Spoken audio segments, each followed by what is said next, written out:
তারা ভাবছে নোয়াখালীর দুই একটা ছেলেদের উপরে আক্রমণ করে তারা নোয়াখালী বিভাগ দাবির আন্দোলনকে দমিয়ে দেবে।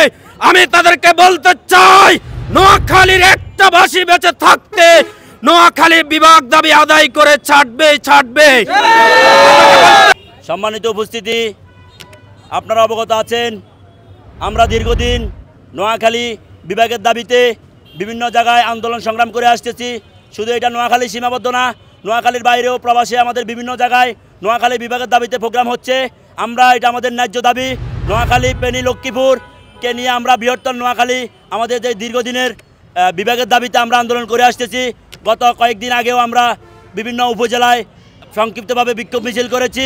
গত পরশুদিন আমরা বেগমগঞ্জ চৌরাস্তাতে ব্লকেট কর্মসূচি পালন করেছি এবং গতকালকে আমরা নোয়াখালী ডিসি অফিসের সামনে আমরা নোয়াখালী বাইকার্সের ভাইদের সমর্থনে এবং তাদের আয়োজনে আমরা একটা বাইকার শোডাউন অংশগ্রহণ করেছি এবং সেখান থেকে ঘোষণা দিয়েছে আমাদের যারা নোয়াখালী বিভাগের দায়িত্বে আছে, তারা যা আমাদের নোয়াখালীর সমিতি, তারা ঘোষণা দিয়েছে আমরা নোয়াখালীতে বড় করে একটা প্রোগ্রাম করব নোয়াখালী বিভাগের দাবিতে।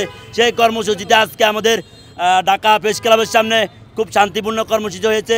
কর্মসূচি শেষ করে আসার পথে কুমিল্লার কিছু উচ্ছৃঙ্খল ফ্যাসিস্ট তারা আমাদের পরিকল্পিত আমাদের নোয়াখালী ভাইদের উপর হামলা করেছে। আমরা তাৎক্ষণিক তার প্রতিক্রিয়া আমরা নোয়াখালী চৌরাস্তা এবং মসজিদে আমরা প্রোগ্রাম সফল করেছি। সংগ্রামে উপস্থিতি, আপনারা জানেন নোয়াখালীর দাবি একটাই ছিল, নোয়াখালী বিভাগ চাই। এই দাবিতে শান্তিপূর্ণ সমাবেশ পূর্বে ঘোষিত এবং নির্ধারিত সময় জাতীয় প্রেস ক্লাবের সামনে আমাদের শান্তিপূর্ণ সমাবেশ ছিল। শান্তিপূর্ণ সমাবেশ শেষ করে নোয়াখালী বিভাগের দাবির ভাইরা তারা সুন্দরভাবে প্রোগ্রাম শেষ করে নোয়াখালীর উদ্দেশ্যে রওনা দিলে কুমিল্লার ফ্যাসিস্ট, কুমিল্লার সন্ত্রাসী, কুমিল্লার কিছু উচ্ছৃঙ্খল জনতা আমাদের শান্তিপ্রিয় ভাইদের প্রতি পদুয়া বাজার আক্রমণ করেছে। যে আক্রমণ দ্বারা প্রমাণিত করে তারা বিভাগ পাওয়ার কোনো অধিকার তাদের নেই। তারা উচ্ছিষ্ট, তারা উচ্ছৃঙ্খল। আপনারা চিন্তা করে দেখেন, যদি তারা বিভাগ পায় তাহলে তারা কি করতে পারে। বিভাগ পাওয়ার আগেই তারা তার প্রমাণ করে দিয়েছে। আমরা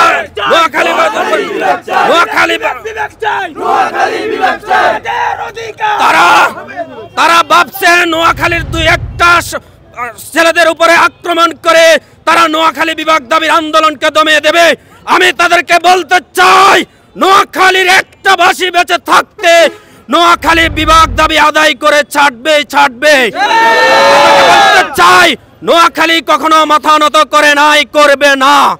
নোয়াখালীর মাথা নত যদি করতে হয়, নোয়াখালীবাসীর মানুষের মাথা কেটে তারপরে মাথা নোয়াইতে হবে, এর আগ পর্যন্ত না। আমরা প্রশাসনের প্রতি দৃষ্টি আকর্ষণ করতে চাই, আপনারা উপস্থিত থাকতে নোয়াখালীবাসীর উপর আক্রমণ কেন, তার জবাব চাই।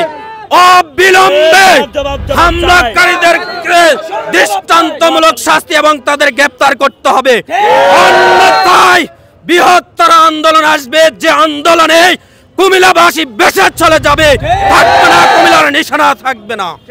সংগ্রামী উপস্থিতিগণ, নোয়াখালী বিভাগ এটা ঐতিহ্যবাহী জেলা, যেখানে আছি ভাই নোয়াখালী বিভাগ চাই। কুমিল্লাতে হামলা কেন, জবাব চাই। নোয়াখালীবাসীর উপর হামলা কেন, জবাব চাই।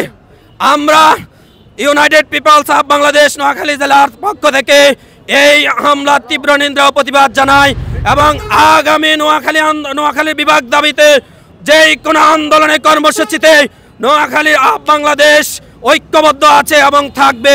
দাবি আদায়তে রাজপথ আমরা ছাড়ব না। নোয়াখালী বিভাগ চাই, বিভাগ চাই।